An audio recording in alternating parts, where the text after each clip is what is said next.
Chapter 5, Informal Fallacies. Let's get into it. What is a fallacy? We're going to cover that. Fallacies of ambiguity and relevance, fallacies of unwanted assumptions, and strategies for avoiding the dreaded fallacy.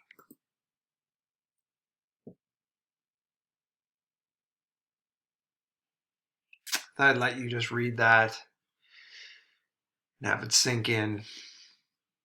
I think we've all been here in our life when we're arguing adamantly about something, and then we realize as we're speaking out loud that we're wrong.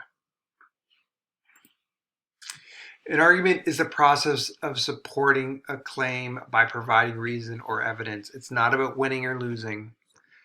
It's about finding the truth.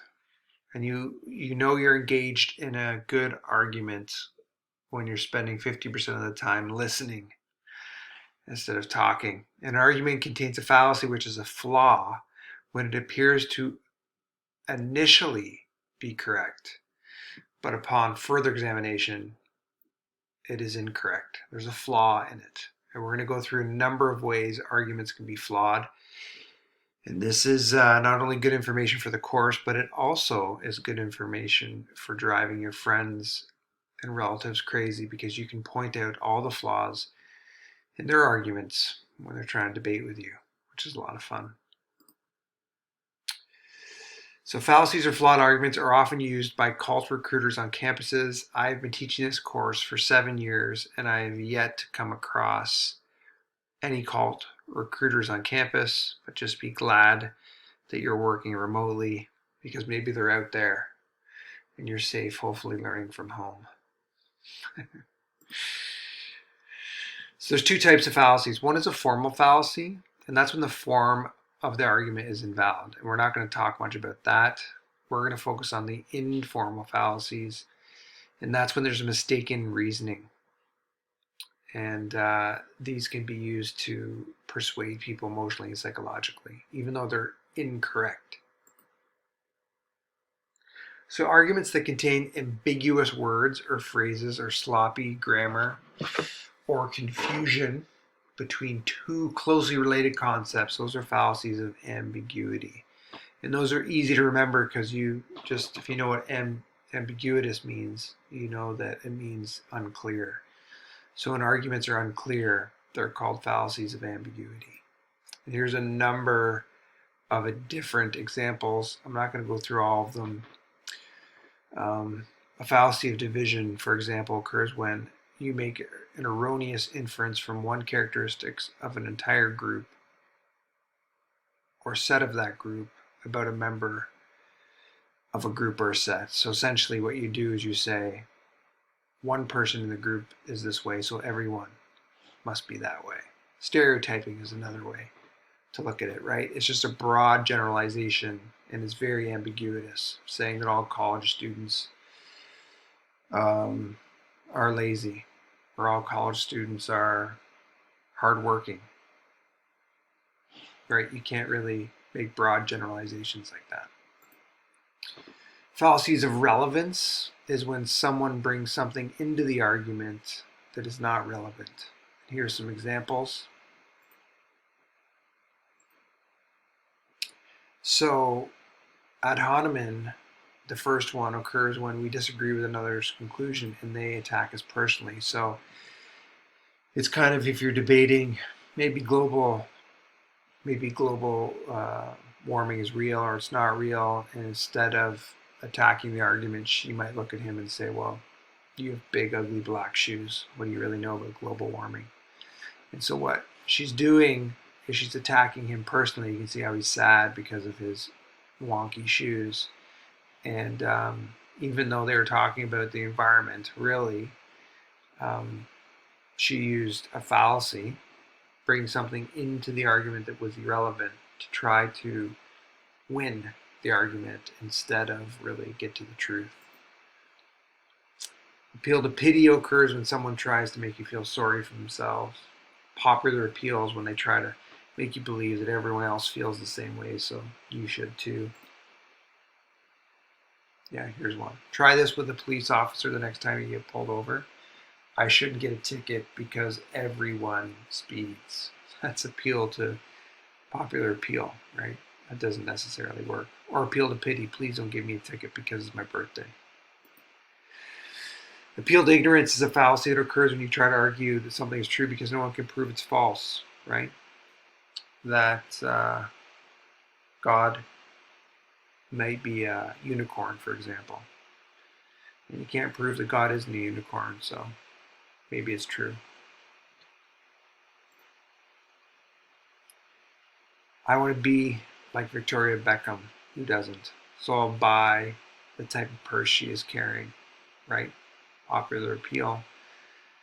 Maybe this idea that if you own the bag, you'll be cool too. If that, in fact, what Victoria Beckham is. Maybe she is cool, maybe she's not. I don't know. She's definitely tanned for a British person. Straw man fallacy occurs when a person distorts or misrepresents an argument. And that's when they try to make your side sound ridiculous by embellishing it. Or the red herring is when they throw something in that isn't relevant, right? If you're arguing with your roommate about cleaning the dishes and they never clean the dishes, they say to you, well, you never take out the garbage. What they're trying to do is they're trying to distract you from the real issue, the dishes. So this is the straw man fallacy, oppositions to same marriage. Sometimes same-sex marriage, sometimes they say, well, we can't have two men get married because they're going to ruin the institution of marriage and make it I don't know, hurt it in some way. So they try to distort the argument to make it seem worse than it actually is.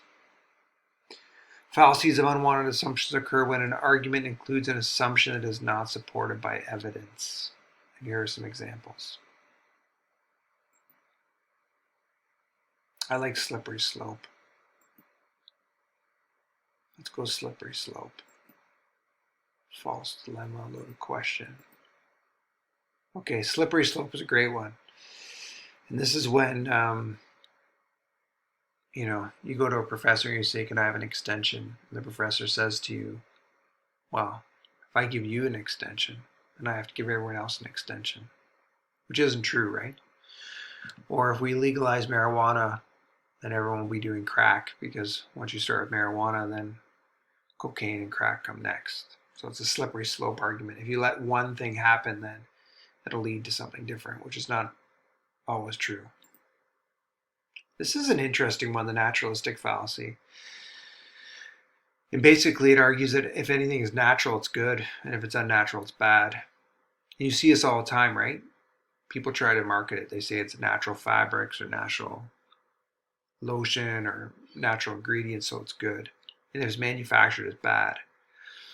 Which is not always true, right? There's lots of poisonous plants out there you probably shouldn't be rubbing against your skin or ingesting because they'll kill you. And there's a lot of things that are man-made that are safe.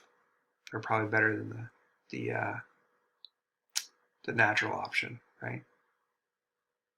I'd rather wear maybe a jacket from North Face than an animal skin, for example, when it's minus 15 outside.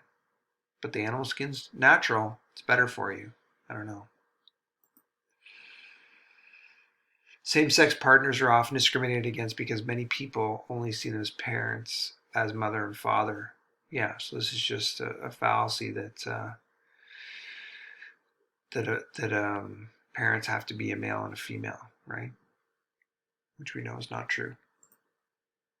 Here's some strategies for avoiding fallacies. Know yourself and the fallacies that you're most likely to fall for.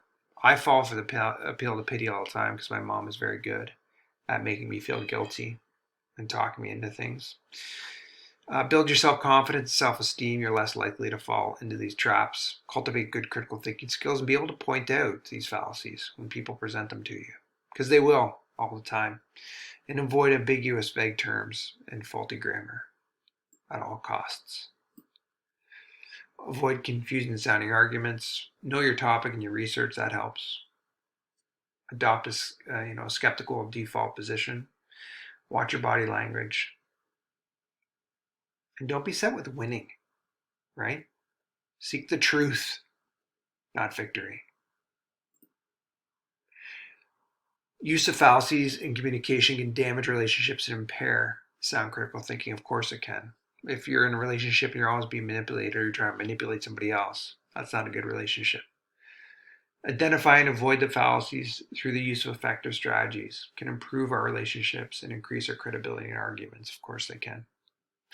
So that was a quick overview of the informal fallacies. You'll have to do a bit more work here, digging into each definition of what each fallacy is. There'll be more detail in your textbook, lots of stuff online. And take the quiz and see how you do. But you'll have to go through those 20 or 30 definitions yourself, probably more like 20. Hopefully you found that useful. If there's any questions, as always, zip me an email or be brave enough to ask me in class.